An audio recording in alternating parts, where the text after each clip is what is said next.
માં, હે જગત જનની જગદંબા, હે માં જોગ માયા, આજે મારું આ ઢોલ વગાડવાનું સફળ થયું માં. મારા આ ઢોલની દાડી મારું આખું કુળ તારશે માં. મને ખબર નથી માં. માં હવે તો હું એટલું માગું, નરસિંહ મહેતાએ માગ્યું હતું માં. મને તો સાક્ષાત માં મળી ગઈ માં.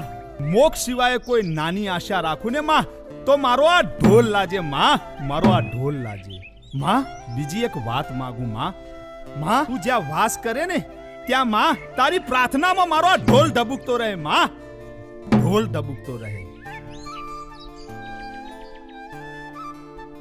તથાસ્તુ.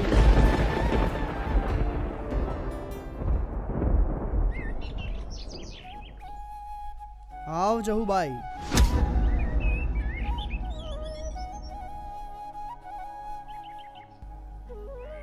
આવ જહુબેન. ધૂળિયો ઢોલી તો લોક લાજે જતો રહ્યો અને એનું કુટુંબ પણ. આજથી તમારી તમામ જવાબદારી અમારી. આ ઝૂંપડી આજથી તમારી. બેન સીતાબેન, ઓ સીતાબેન, આજથી આ જહુબાઈની તમામ જવાબદારી તમારી. ને જહુબાઈ, તમારે જે જોઈએ ને આ બેન પાસે માગી લેજો. અને હા, સમય આવશે ને એમ હું આવતો રહીશ. હા બાપુ, આવું તો પડશે જ ને. તમારા ચરણોમાં જહુબાઈના પ્રણામ. જય ઓગણનાથ. જય ઓગણનાથ. ચલો.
બાપા, સત્ય શું છે? સત્ય એ મૃત્યુ છે. તો જીવન? જીવન જીવન એક ભ્રમ છે. જિંદગી ભ્રમણાથી વિશેષ કંઈ નથી. તો આ ભ્રમણાને ભાંગવી કઈ રીતે? આ એક તારાની જેમ ભગવાન સાથે એક તાર થઈ જઈએ ને ત્યારે ભવની ભ્રમણા ભાંગે. અને આ કઈ રીતે થશે? પ્રભુની પ્રેમ ભક્તિમાં લીન થઈ જઈને આત્માનું પરમાત્મા સાથે મિલન થાય ને તો ભલભલી ભવની ભ્રમણાઓ ભાગી જાય. બોલો જય અગરનાથ. જય ઓગણનાથ. હવલદારજી, હવલદારજી, આપણા મઠમાં કૂતરો મરી ગયો છે. જ્યાં બોલાવો પેલા ઉતારાઓને, એ જ ખેંચીને લઈ જશે. જહુબાઈને આવ્યા પછી અહીંયા કોઈ મેલ ઉપાડનાર રહ્યું જ નથી. બધા ચાલ્યા ગયા છે. તો એ જહુબાઈ આવી તી તો ધુળિયાની સાથે ને, તો એના કુળની જ હશે ને. શું બોલો છો હવલદાર સાહેબ? એ અસલ દરબારની દીકરી છે અને પૂજા પાઠમાં માનનારી સતી છે. સતી છે એમ ને? તો જ્યાં બોલાવે સતીને, આજે એના સતના પણ પારખા થઈ જાય અને એના કુળના પણ. આગના પારખા ના હોય બાપુ. અરે જેના બાવળામાં બળ હોય ને એ જ આગ સાથે રમે. જ્યાં બોલાવે ને.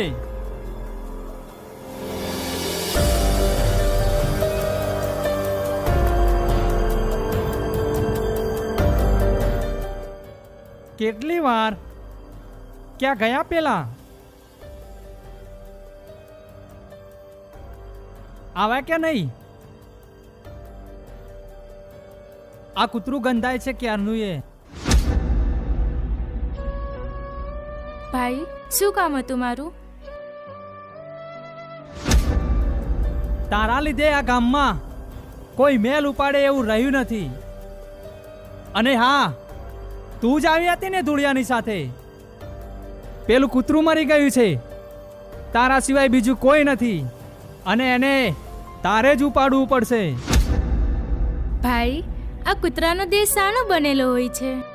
ચામડાનો. અને આપણો? ચામડાનો. તો ભાઈ, એ નાતે તો તમે પણ આ અબોલાને એના અંતિમ સમય સુધીમાં યોગ્ય જગ્યાએ લઈ જઈ શકતા હતા ને? અરે અમે તો ઊંચું વરણ છીએ. એ કામ અમારા નહીં, એ કામ તો તમારા. અને કૂતરું મરી જાય ને તો એને ફેંકી દેવાનું હોય, એમાં વળી શું વ્યવસ્થા? ભાઈ, મેં તો જોયું છે કે આ કૂતરાને સૌથી વધુ લાડ તો તમે લડાવતા હતા.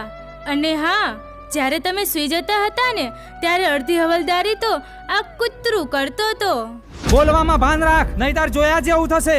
ઉપાડે કૂતરાને અને રાખ તારી ઓરડીમાં તારી જોડે. તો હું માનું કેવું સ્વાર્થી. એ તો ધાર્યું મારા ધણીનું થાશે. એને અને આપણને બનાવવામાં જ્યારે સર્જનહારે કોઈ ભેદભાવ નહીં રાખ્યો. રક્તે, આંખે, કાને, નાકે, બસ એ અબોલું છે. એટલે એને જીવવું પણ તમારા સહારે અને મરે તો એનું ખોડ્યું પણ તમારા સહારે. માણસને 2 પગ આપ્યા સીધું ચાલવા માટે, તો એ માણસ ઊંધું ચાલે છે ને અધર્મના માર્ગે જાય છે. અને એને એ પ્રાણીને આડું બનાવ્યું છે તો એ સીધું ચાલે છે. તમે એને હોડ કહો એટલે દૂર ભાગી જાય છે, ને લે લે કહો એટલે નજીક આવી જાય છે. એ જ પ્રેમ ને એ જ વાત્સલ્ય સાથે. તમે એને મારો ને તો એ દૂર જઈને પણ પાછું આવતું રહે છે. અને જો તમારો પગ એની પૂંછડી પર પડી જાય ને તો તમને કરડતું નથી. તો ભાઈ, આપણામાં કેમ આવો સ્વાર્થ છે? સત અને સત્સંગની વાતો કરવા સંતો છે અહીંયા. તારા લીધે ગામમાં કોઈ મેલ ઉપાડવા વાળું રહ્યું નથી. ફેંકી દે પેલા કૂતરાને ગામની બહાર અને પછી કરજે સત અને સત્સંગની વાતો. ઉપાડીશ તો ખરા, પણ તારામાં રહેલા હવલદારના અહંકારને, તારામાં રહેલા ઘમંડને, તારામાં રહેલી હલકાઈને. હલકું વર્ણ એ નથી જે નીચી જાતમાં જન્મે છે. હલકું વર્ણ તો એ છે જે ઉચ્ચ કુળમાં જન્મીને પણ નીચતાના કાર્યો કરે છે. વાલ્યો લૂંટારો રામાયણ લખીને વાલ્મીકી બની ગયો. વેદજી મહાભારતને મહર્ષિ વેદ વ્યાસ બની ગયા. ગીતાના શ્લોકમાં કર્મનો મહિમા છે, પણ તે આ ઉચ્ચ કુળમાં રહીને દરવાજાની બહાર રહીને ચોકીદારી જ કરી જાણી છે. જો તે તારા અંદરનો અંતર ખોલીને જોયું હોત ને તો મારો ભોળિયો નાથ અમારા જેમ તમારા માયલાની પણ ચોકી કરતો હોત. અને રહી વાત કૂતરાની, તો મારી વાત તને ના સમજાણી. યાદ રાખજે, જહુબાઈ પોતાના સતના પ્રતાપે આ અબોલ્યા જીવને હાથ અડાડ્યા વગર ઊભું પણ કરશે ને લઈ જશે પોતાની સાથે ને રાખશે પોતાની પાસે. ઓહો, તો તું ભવાનીનું રૂપ છે એમ? જ્યાં સુધી એક સ્ત્રીને છંછેડવામાં ના આવે ને ત્યાં સુધી એ ગૃહિણી ને સરસ્વતી હોય છે, પણ જ્યારે એના સતીત્વ પર આંગળી ઉઠાડવામાં આવે ને ત્યારે એ દુર્ગા ને ચંડી હોય છે. ચાલ જોઈ લે. હા હા ચાલ બતાવ.